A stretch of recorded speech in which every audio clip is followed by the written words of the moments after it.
কবিতা প্রিয়তমাশু, কবি সুকান্ত ভট্টাচার্য। সীমান্তে আজ আমি প্রহরী, অনেক রক্তাক্ত পথ অতিক্রম করে আজ এখানে এসে থমকে দাঁড়িয়েছি স্বদেশের সীমানায়। ধূসর তিউনিশিয়া থেকে স্নিগ্ধ ইতালি থেকে ছুটে গেছি বিপ্লবী ফ্রান্সে, নক্ষত্র নিয়ন্ত্রিত নিয়তির মতো দুর্নিবার অপরাহত রাইফেল হাতে, ফ্রান্স থেকে প্রতিবেশী বার্মাতেও। আজ দেহে আমার সৈনিকের কড়া পোশাক, হাতে এখনো দুর্জয় রাইফেল, রক্তে রক্তে তরঙ্গিত জয়ের আর শক্তির দুর্বহ দম্ভ। আজ এখন সীমান্তের প্রহরী আমি।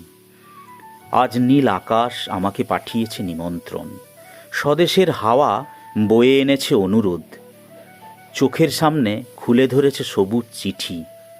কিছুতেই বুঝি না কি করে এড়াবো তাকে, কি করে এড়াবো এই সৈনিকের কড়া পোশাক। যুদ্ধ শেষ, মাঠে মাঠে প্রসারিত শান্তি, চোখে এসে লাগছে তারই শীতল হাওয়া। প্রতি মুহূর্তে শ্লথ হয়ে আসে হাতের রাইফেল, গা থেকে খসে পড়তে চায় এই কড়া পোশাক। রাত্রে চাঁদ ওঠে, আমার চোখে ঘুম নেই। তোমাকে ভেবেছি কতদিন, কত শত্রুর পদক্ষেপ শোনার প্রতীক্ষার অবসরে, কত গোলা ফাটার মুহূর্তে, কতবার অবাধ্য হয়েছে মন যুদ্ধ জয়ের ফাঁকে ফাঁকে, কতবার হৃদয় জ্বলেছে অনুশোচনার অঙ্গারে তোমার আর তোমাদের ভাবনায়। তোমাকে ফেলে এসেছি দারিদ্র্যের মধ্যে, ছুঁড়ে দিয়েছি দুর্ভিক্ষের আগুনে, ঝড়ে আর বন্যায়, মারি আর মড়কের দুঃসহ আঘাতে বারবার বিপন্ন হয়েছে তোমাদের অস্তিত্ব, আর আমি ছুটে গেছি এক যুদ্ধক্ষেত্র থেকে আর এক যুদ্ধক্ষেত্রে। জানি না আজও আছো কি নেই, দুর্ভিক্ষে ফাঁকা আর বন্যায় তলিয়ে গেছে কি না ভিটে, জানি না তাও। তবু লিখছি তোমাকে আজ, লিখছি আত্মম্ভর আশায়। ঘরে ফেরার সময় এসে গেছে, জানি আমার জন্যে কেউ প্রতীক্ষা করে নেই।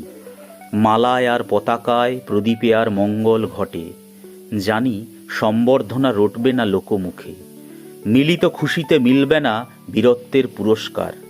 তবু একটি হৃদয় নেচে উঠবে আমার আবির্ভাবে, সে তোমার হৃদয়। যুদ্ধ চাই না আর, যুদ্ধ তো থেমে গেছে। পদার্পণ করতে চায় না মন ইন্দোনেশিয়ায়, আর সামনে নয়, এবার পেছন ফেরার পালা। পরের জন্য যুদ্ধ করেছি অনেক, এবার যুদ্ধ তোমার আর আমার জন্যে। প্রশ্ন করো যদি এত যুদ্ধ করে পেলাম কি, উত্তর তার, তিউনিশিয়ায় পেয়েছি জয়, ইতালিতে জনগণের বন্ধুত্ব, ফ্রান্সে পেয়েছি মুক্তির মন্ত্র, আর নিষ্কণ্টক বার্মায় পেলাম ঘরে ফেরার তাগাদা।